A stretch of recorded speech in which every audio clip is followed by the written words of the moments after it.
end of week 5.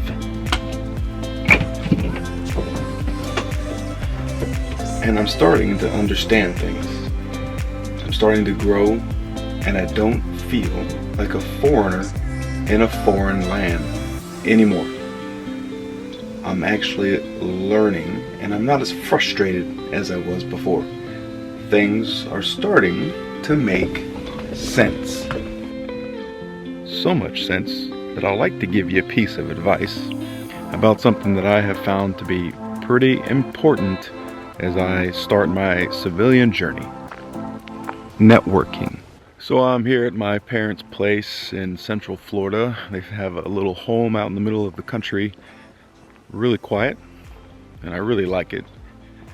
And while I'm out here, I thought I'd take a quiet walk through the woods and we talk about networking. Networking in the Army is surrounded by a cloud of usually negative thought. I don't know about you, but most soldiers in the Army, after a while of serving, the word networking just leaves a sour taste in your mouth. My advice to you as you start the civilian journey is to quickly and rapidly, before you get out of the military, get over it. It's not a dirty word in the civilian world, especially in the corporate world. And in fact, most companies encourage it. Get out and network. And I was recently given a fact that many of you fact checkers could probably check on yourself, but something like 80% of jobs attained or given are through networking. Like 10 to 15% are only attained or given through online or applying for the actual job.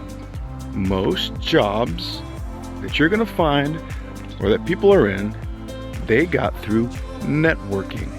So at the company I currently work at, it is highly encouraged to network. The manager that I have right now, she makes every effort to make sure that I'm well networked in the company, because they all know in their world and in their culture how important networking is. So I recommend you get used to that sooner rather than later. There are obvious means of networking like LinkedIn, but then not so obvious. Some that I've recently just realized, although I've known they've always existed. Your local chamber of commerce, right? You can become a member, go to the meetings. That's a great way to network in your local community. But if you're a fellow like me, one of the best things you can do, if you enjoy or like the company that you're working in, is to network a lot in your company. So far, for the most part, I've been able to have a networking meeting at least once a day within my company.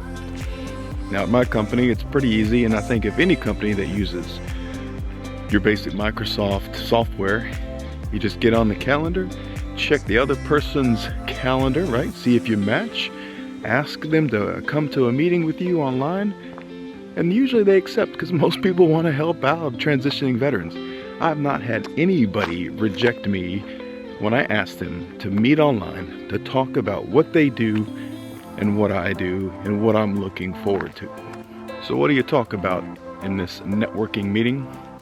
Well, most will call it an informational interview. I'm learning this myself, right? How to talk in an informational interview, how to ask questions, how to inquire. It depends on your goal for that network meeting.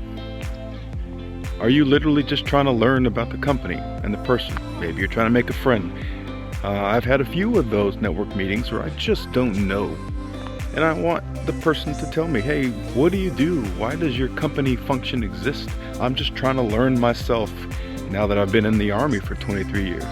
Or you're actually trying to find where you fit in the company. So at that point, you should probably have a decent elevator pitch, right? That 30 seconds to a minute long description of yourself and your strengths and what you do. Kind of give this elevator pitch if you can.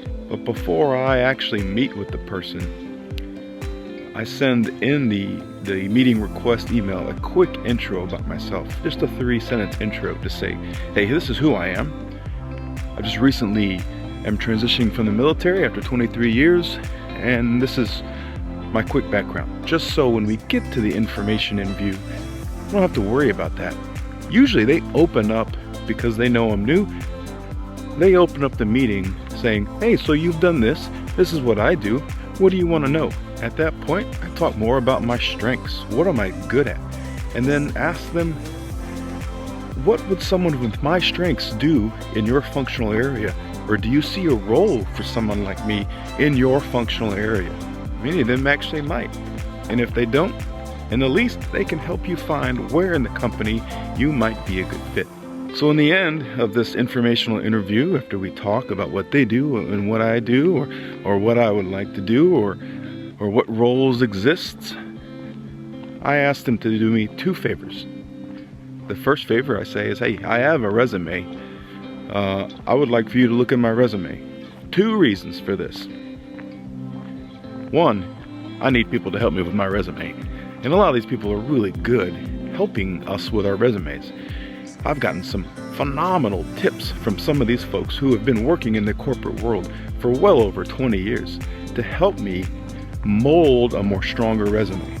The second part of that is they actually get to see my resume, right? They get to see for themselves what I've done, where my strengths are, and quite possibly they might say, hey, this guy's a good fit here. We might have a role for him at some time in our future, right? Get eyes on the resume.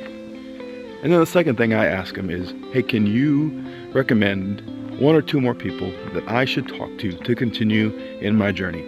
And they always do. And usually they will already offer that up front to me before I even ask. So bottom line, network while you're in your fellowship. However you can, whatever method, network. Network online, network within your company, network in your community. Networking can get you a job most likely faster than simply applying online. Thanks for all you do. I hope you've enjoyed my walk in Central Florida. Just